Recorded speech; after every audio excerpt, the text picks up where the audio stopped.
I'm not concerned about the drinking. I'm concerned about the sex offender stuff. I mean, that's 1, 2, 3.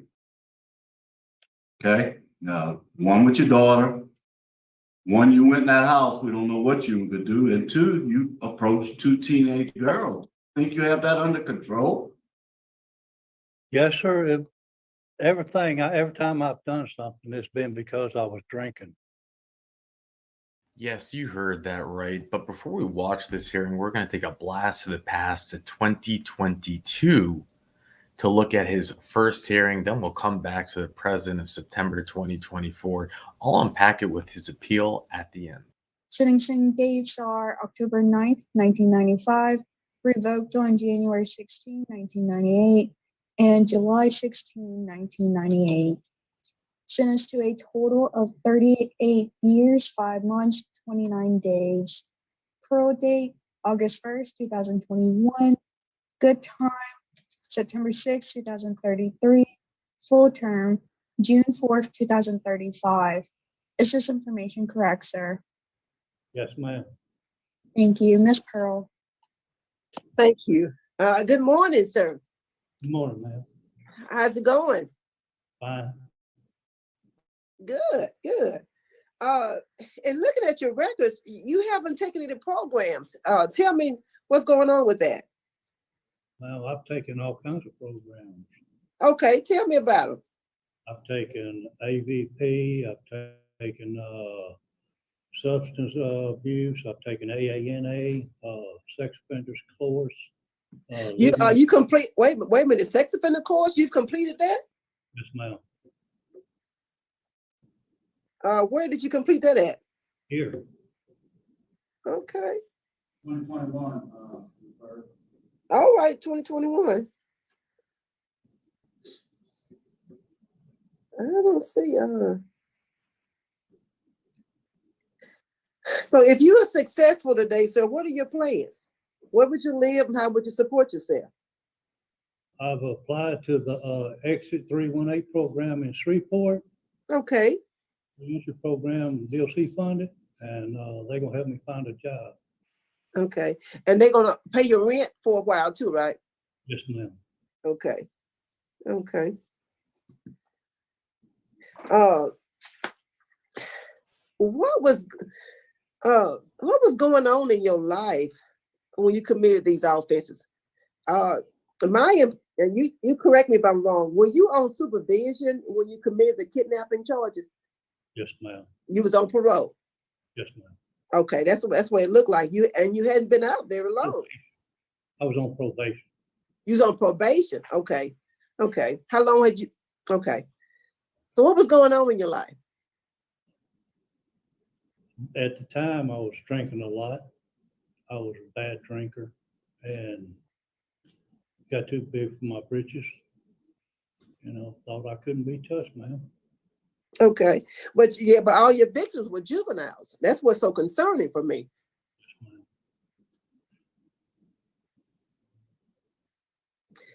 What did you learn in your sex offender treatment classes about what you did to your victims? I learned that it was wrong, ma'am, and you know, I've got to be on my toes, on my guard all the time. So, you know, because I'm always going to be, you know, at risk of this, no matter where I go or what I do. And I don't ever want to hurt another person as long as I live, ma'am. You know, and this class has gave me the, you know, the ideas of what I need to do to try to continue on like I'm going. And for your drinking, so what substance abuse programs have you taken? I've taken AANA, 12-step, Big Book, substance abuse, living in balance. So what's your plan to stay clean and sober? To get it with the AA program out there How often would you go? as many times as I need to help me stay out of it. You hadn't decided on a definite number? I'd like to go a couple of times a week if I could. Okay. It looks like you've had 10 write-ups in 23 years. Is that about right? Yes, ma'am. You've done 23 years of a 38-year sentence. Yes, ma'am. And tell me about your education. I used to be in the class here for GED, but I'm dyslexic and I fall behind too fast. And I Okay, can't catch up like that. okay. Because it looked like you dropped out in the 9th grade. It's what 9 years of education, right? Okay. And you're the father of 4 children. Oh, yes, ma'am. What's the ages of your children? My son's dead. He's I'm sorry to hear that. yes, ma'am. He died about 4 years ago and he would have been 36. Oh, okay. Daughter is 26 and my twins are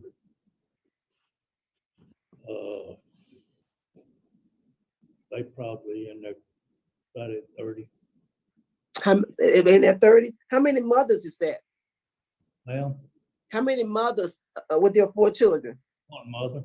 Oh, 1 mother. Okay. And y'all status is divorced now, right? Yes, ma'am. Okay. And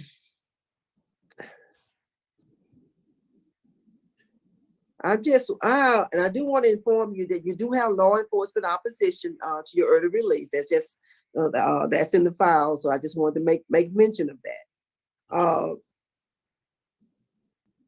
And you said you're going to move to Shreveport. Was that where you were originally from? Oh, ma'am, from Monroe. Okay, so right, that's what I was. Okay, so you're trying to change your places altogether. Yes, ma'am. Do you have any family in Shreveport? No, ma'am. My brother said he's gonna come visit me if I can get up there. Okay. Is this your first hearing? No, ma'am, my second one. It's your second hearing. Now you said you got a certification in AVP. What is that? Alternative to Violence Program. Oh, okay. It teaches you to turn a bad situation into a positive situation. Okay. So what you do in the prison now every day? I'm a poster, reupholster furniture. Okay. Are you a trustee? No, ma'am. Okay. All righty. Oh, that's all I have, sir. Thank you for answering my questions. Warden, what can you tell us about Mr. Richard? Well, Richard's been here a number of years. Ms. Wise, he's been here, I think, since 1999. Got an excellent conduct record. His last high court write-up, I believe, was in 2007. He does really good work. He's not a problem inmate. He gets along with staff. He gets along with other offenders. And his work record is evaluation by his employer or employee is very good. I mean, he really does excellent work. He can work unsupervised. He's got the potential to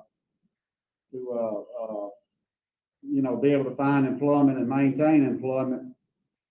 The nature of his crimes, I know, is troubling. He has taken sex offender programming. He's been involved in substance use programming. He obviously tells you he had a problem with alcohol, and he would certainly have to continue to address that and probably have continued sex offender therapy if the board so considers to release him at this point. Right. All right. Thank you, Ward.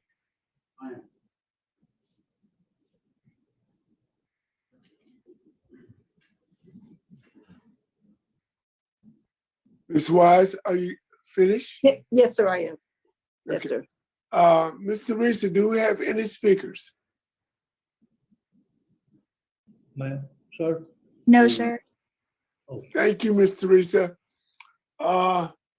Mr. Greenwell, yes, sir. would you like to make a final statement? You know, what I did was wrong and it was bad. I know, I think about it every night, and I wish I could go back and undo it, but, I can't. And I think, if I given a chance, I could be a productive member of society again, with the right help and stuff. Thank you, Mr. Greenwell. Thank you, sir. Ms. Wise, are we ready to vote? No, sir, I recommend executive session to discuss confidential matters related to this case. I'll second it. Okay, I agree with the executive session. we are going to go into executive session to discuss confidential matters. Oh, I forgot about that. Wait till I go over the details of what he's locked up for. I know we won't get that from a Miss Wise interview, but it is disturbing.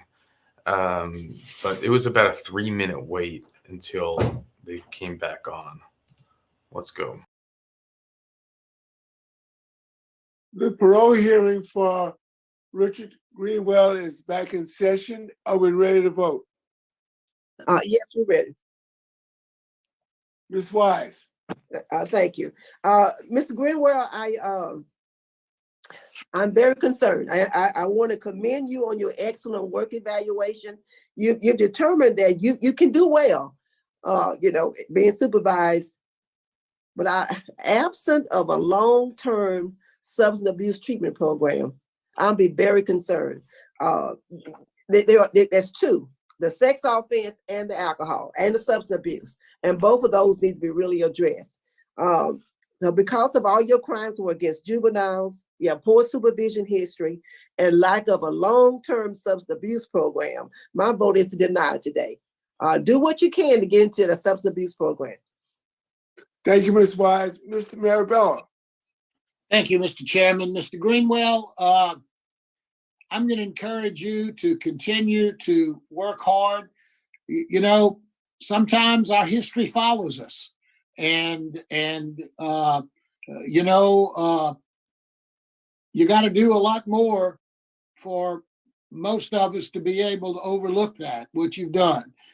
You're moving in the right direction. You're just not there yet. So I agree with Ms. Wise. You need some long-term substance abuse, and you just need to work a little harder. But I encourage you to continue working. Good luck to you. My vote today is likewise to deny. Thank you, Mr. Marabella. Mr. Greenwell, you have a lot of things going for you. You had positive remarks from Warden Goodwin. You've had good programming. You've had your sex offender treatment, but you got a lot going against you. You want supervision when you committed these crimes. You have poor supervision performance in history. The entire legal community, the judge, the district attorney's office, the sheriff's office, the chief of police is strongly opposed to your release. You have victim opposition, and you have a lengthy history of violence. And maybe you need to address that and think about how to control your temper. You have simple batteries, you have aggravated offenses with a weapon. You have all kinds of violent offenses in your jacket. For these reasons, and the reasons already articulated by the other two members, my vote is to deny your request for early release. You have received 3 votes to deny your request. Your request has been denied. You have a good day.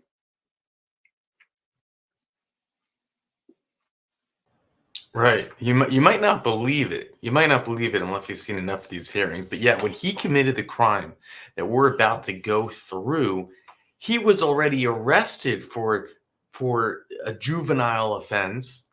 He got out after his 1 year on parole, and within a couple months did this crime.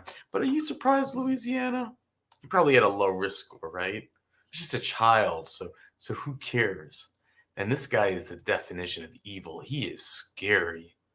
He is a roach of roaches. Look what he did. Whoa, Mandu from the past. You look angry. So yeah, we did do this hearing. You might remember it. And I'm just going to cut my unpacking out so we can jump to 2024 to watch the new parole board and see if they do, well, a more efficient job in the parole hearing.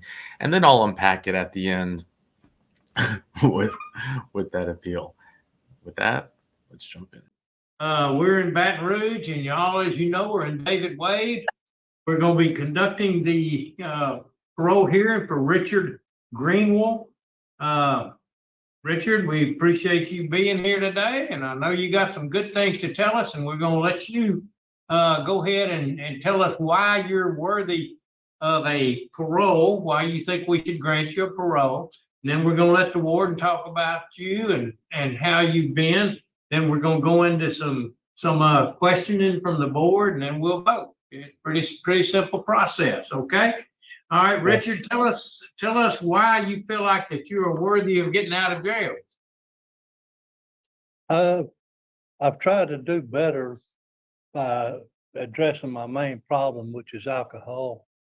And I've got into AANA, done the 12 steps, big book. I've tried to do things that's to better me. I've gotten in my sex offender classes. I've done that. I know I've hurt a lot of people, my victims and their families, and there's nothing I can do to go back and undo that. I wish there was, but I can't. And I'm just sorry for what I did to them. There's nothing I can do about it. I wished I could, but I can't. And I just think that I can go out there and be a better person and try to help people for a change instead of hurting somebody again. Good. All right, Warden, what kind of fellow has Richard been when he's been incarcerated? Well, Richard has been here since 1999, and he has a total of 10 rule infractions. He is a medium custody inmate, and he works in our special projects department. He has a positive work evaluation from a supervisor, and I will say that we have started a new community service project for dementia patients, and he's been an active participant in getting that started. He has a skill set of sewing, and he's real talented with that, and so he does help with that community service project.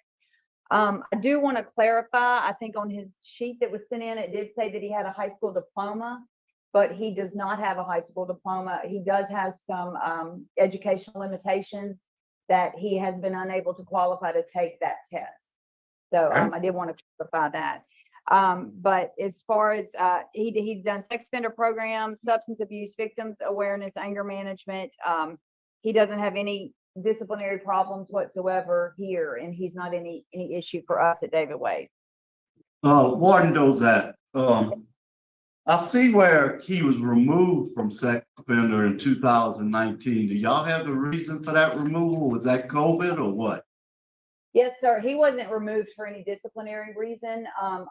We had gotten to where if you get to the phase 4, which is what Richard was in at the time, which is a facilitator phase, if we had new other ones that would want to, we needed to add in the older ones, we would just kind of phase out, but it wasn't for any disciplinary reason. Thank you, ma'am.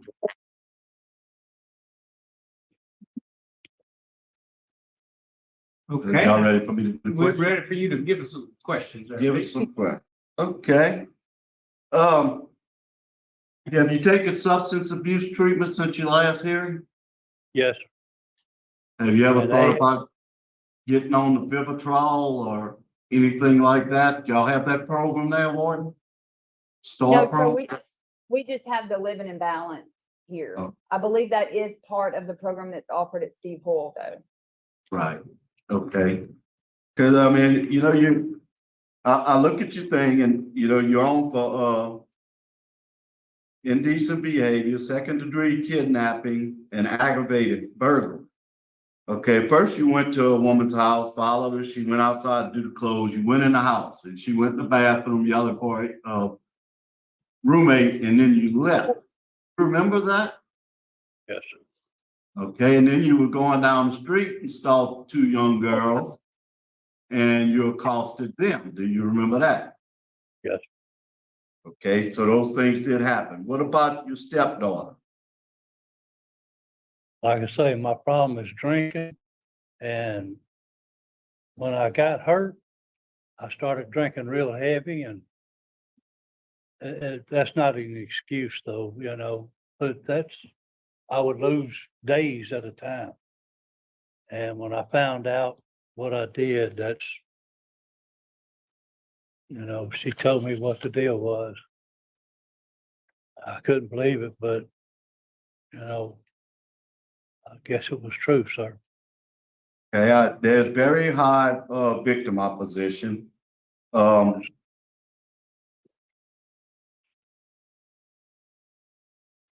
Yeah, one of your victims stated they are very opposed, and if you were to be let out, they want you on electronic monitoring. You know, I'm not concerned about the drinking. I'm concerned about your sex offender stuff. I mean, that's 1, 2, 3. Okay, one with your daughter. One, you went in that house. We don't know what you were gonna do. And 2, you approached 2 teenage girls. Think you have that under control? Yes, sir. Every time I've done something, it's been because I was drinking. I get Okay. to drinking and I lose where I'm at or what I'm doing. And that's why I have continued to advance in my AANA and Big Book and 12 steps. Because I know without the drinking, I can make it. Okay, I have no further questions. Okay, Carolyn? Okay, you address the fact that you say that the alcoholism is causing you to want to molest children. But I'm gonna tell you something, that is something that a person just wants to do. The alcoholism may make it to where you're more likely to do it because it lowers your inhibitions to stop you from doing it. But there are people that can get drunk, falling down drunk, and they would not molest a 6-year-old and be a grown man. And that's what you did. You had your stepdaughter, she was from the age of 6 years old into junior high school. That was long term. And you knew to tell her not to tell anybody. So that's not drinking. That's your mind, that's a choice. That's what you go after. And that's really what you need to face. Don't mistake it for alcohol. Alcohol is a good thing to leave behind and not to be an alcoholic, but this is a totally separate problem. So your sex offender classes is where you really need to pay attention. And these crimes are very violent. And the little girl that was your stepdaughter, that forever changes a child. And I know you say you wish you could do things differently, and everybody does say that, but so does that child because they can't put it behind them either. So that's all I have to say about that. Okay, I don't have any questions. Steve? Okay, Mr. Greenwell, you know, you're trying, but the bottom line is I think you're a sexual predator. And I can't with a good mind release you because of the public safety risk. And I would hope that maybe they could get you into the Steve Hall program before you come back up again. Make sure we got those alcoholic demons behind us for good. Okay, but today my vote is to deny. And my vote is to deny also for the same things as Mr. Freeman said, because you are a danger to society because sexual predators, juvenile sexual predators, have a high recidivism rate. So for that, I believe you should be denied. All right, just takes one vote to deny, and you get denied because it's got to be unanimous. So my vote doesn't really matter, but my vote would also be to deny. But I mean, you're making some efforts. Just because we don't think you served enough time, although you served a lot of time, you've only served really 2/3 of a sentence that was very seldom do we see 20-year, 15-year to run consecutive, which is 35 years. So the judge saw something there that wanted you to serve, and you've only served 2/3 of that. And so for that reason, I'm going to vote to deny. But I mean, you're making yourself a better person. You're admitting to all these things that you did and that they were wrong.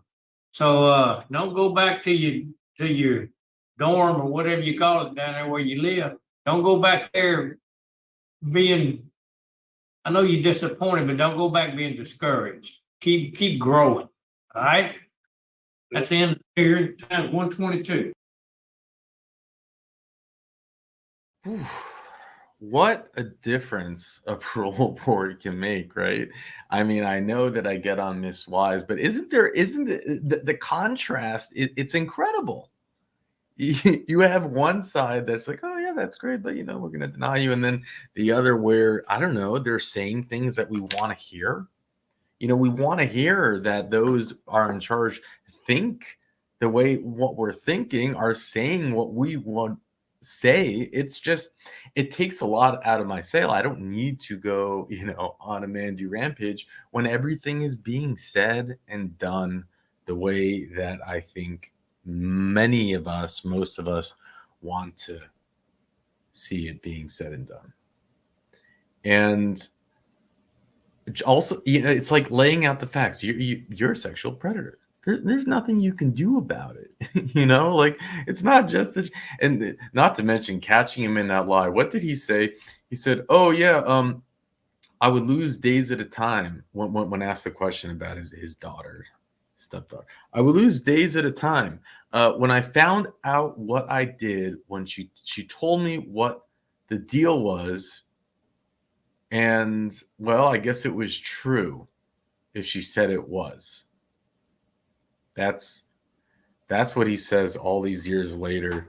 And I wish they would have even called him out for that. They were being, I think, even too compassionate, in my opinion, because he didn't take accountability.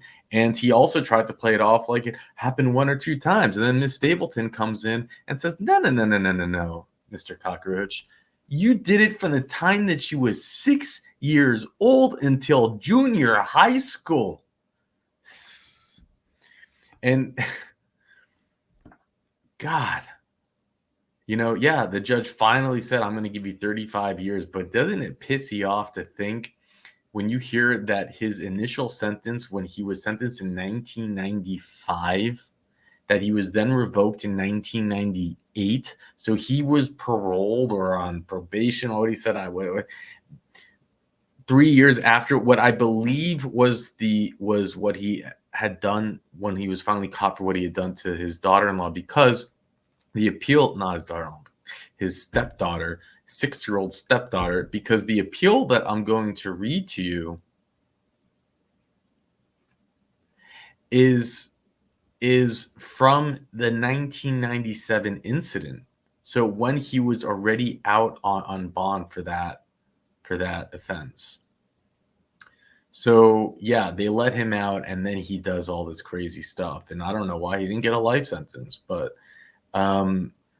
what great mic drops anyways from Miss Stapleton, the sheriff, and Mr. Freeman. It's just a relief to hear it.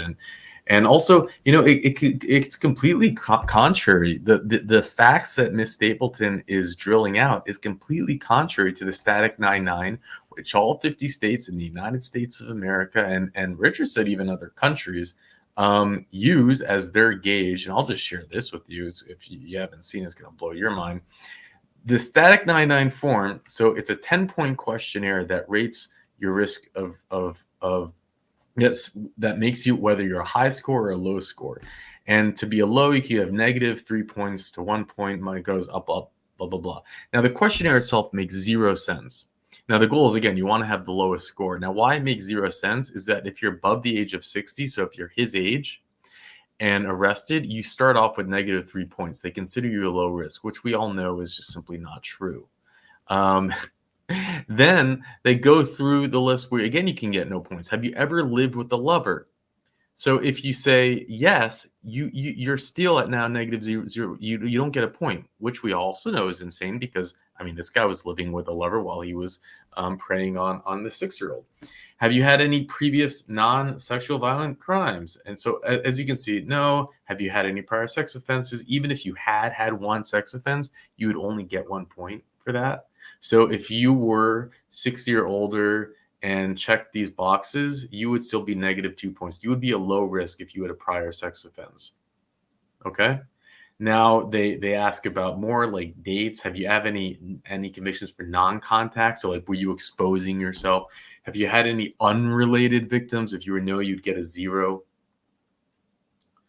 Have you had any stranger victims? And then any male victims? Finally, that's the 10th question. So according to the risk score, I do believe now, because he has 2 convictions after his first conviction, but at 1997, after doing this to his daughter, his stepdaughter for all those years, like a decade, he still would have been considered a low risk score, just for the FYI. And then they go through the risk. So if you're a low risk score, they say that it is a 0.7 to 2% chance to recidivate, to do it again after 5 years. Now, as we can see, we know that that's not true. We know this data is not true. And Ms. Stapleton knows it's not true either. So why all 50 states use this is insanity. She stated the fact, you're a high risk. Now, if you're a -2, then it goes up a little bit. Where they come up with this data is insane. I mean, Richard tells me that this test was made in the year 2000. It was a study that was done over 1,000 male sex offenders. Just off the basis, like, forget going into how studies are done and how you have to be skeptical about them. Personally, any study that I see, I want to know who made the study and who funded the study. Right? And you need it. Then you got to go you got to know everything about the people that drove that study before you can actually take takeaways from a study. That's my opinion. But then the idea that this was done in the year 2000, when we literally lived in a different world, in a pre-internet world, and a pre-iPhone hadn't yet been invented for, I think, 8 years, and they're still using this. Okay, so, but these are the decision makers, and we're just sheeple. They have the PhDs. What do we know? And then all the way up here, and this is what they claim, by the way, if you're score 9 or higher, your chance is a 22 to 38%. After 5 years, not before, by the way. Whatever. I don't even think it's possible to have a score of 9 or higher. It's just not. Try to do it. Like, it's not. Anyways, let's go to the appeal. So I'm going to skip ahead because they list an address here. Right here, I'm going to skip ahead. So this is the appeal for his 99 conviction, the one that he then got all these years. So Bo, who resided in the house with her children and her sister, had been performing household cleaning that evening.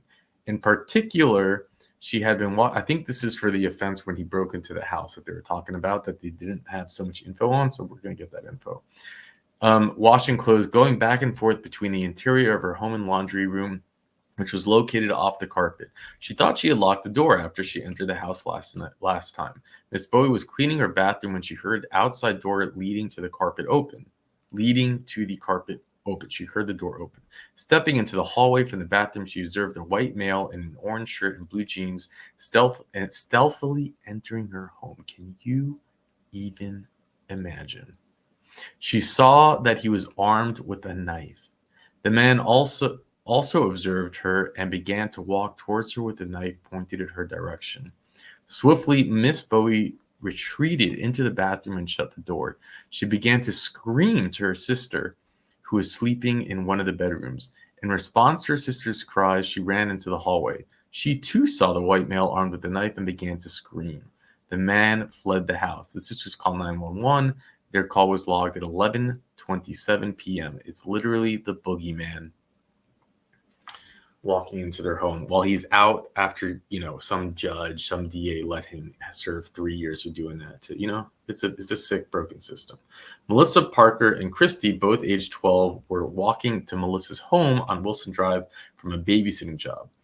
On Lou Drive, near a wooded area, they saw a white male in an orange shirt and blue jeans jogging towards them. When he got close to them, he grabbed Christy by the arm and asked the girls, "Who's going first? Can you make this stuff up?"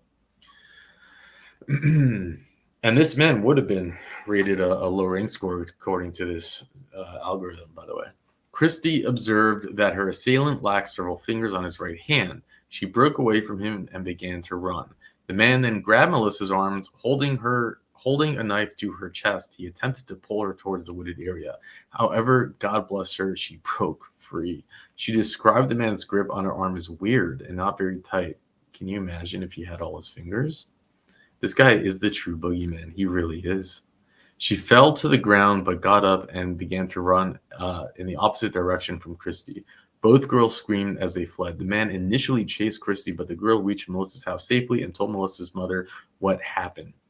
At the Parker telephone was out of order. The neighbors across the street called the police.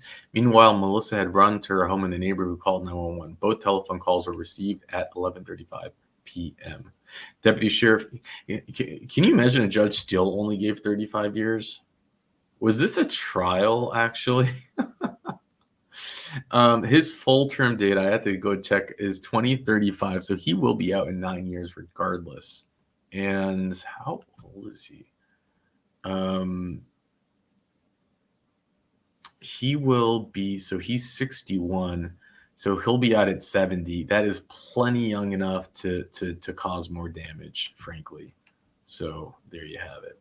That's 35 years goes by fast, don't it? Scary.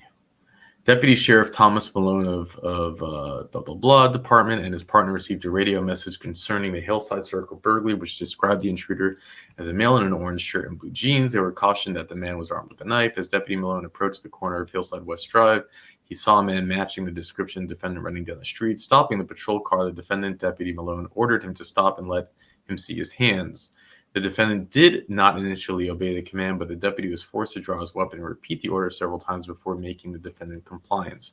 Deputy Malone observed the defendant place his hands behind his neck, but the defendant was patted down with a knife or covered the collar behind his neck. The defendant appeared nervous and recounted to Deputy Malone that he was being chased by a man in a pickup truck who had yelled insults at him. He stated that earlier that evening he had attended a high school football game and an acquaintance had dropped him off in the neighborhood instead of taking him home. He tried calling home for a ride nearby a nearby grocery store. After no one answered the telephone, he began to walk home when a man in a pickup truck had driven by and yelled at him. He told Deputy Malone that he recalled a friend named King.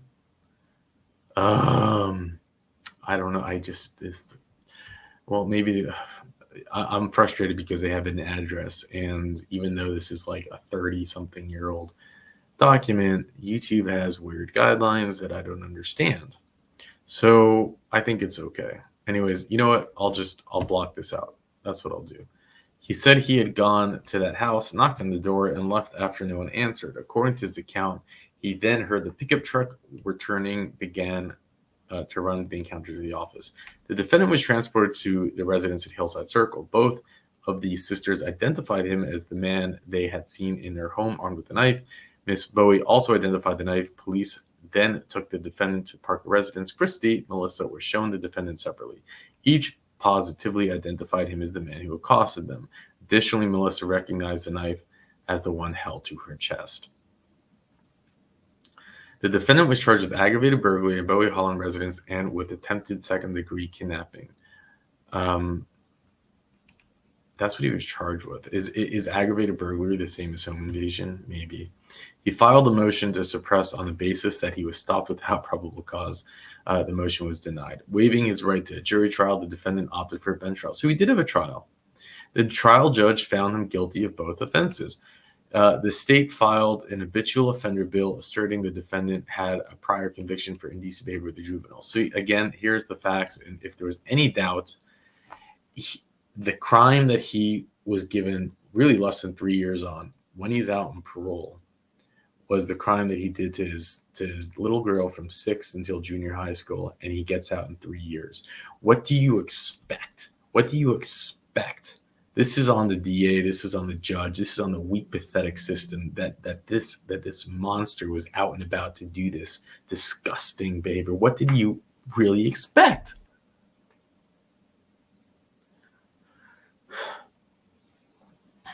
It's madness.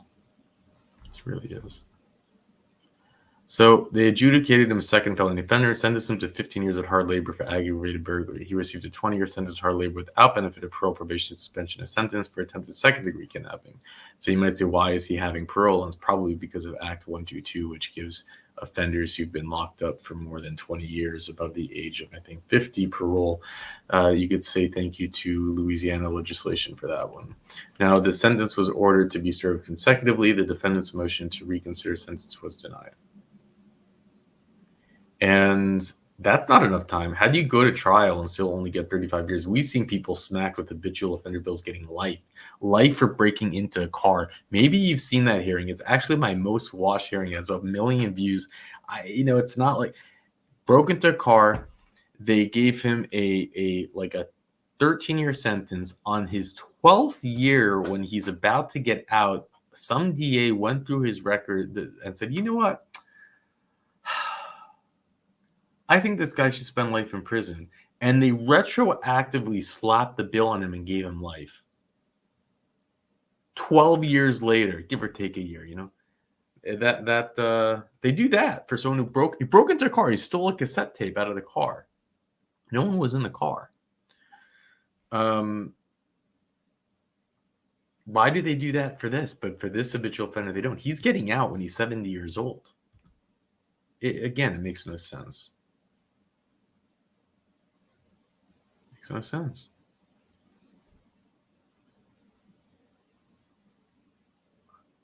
It just doesn't. So anyways, they go through the different stuff, kidnapping, blah, blah, blah. I'm not going to go through all of it. I think we get the point. And this is it. Thank you, Richard, for tying together the hearings. There is a playlist called Return of, where we tie together these hearings. Richard makes it really easy to do it by putting it all on a spreadsheet. Otherwise, it would just not be possible. And also for the research. So if you do like that we do that, please subscribe so you can keep up with all the inmates as they show up to parole hearing after parole hearing after parole hearing. I just made one hearing where we covered 4 parole hearings for the same woman, 2020 to 2024. And that's the most we've ever done. But we have many, many, many inmates coming back from recent hearings. So this playlist is going to fill up rather quickly. And I think these hearings are the most interesting, at least to me, when we get to see different parole boards and how this story kind of unfolds through the process. Anyways, with that, I'll let you go. That forever changes a child. And I know you say you wish you could do things differently, and everybody does say that, but so does that child, because they can't put it behind them either. So that's all I have to say about that.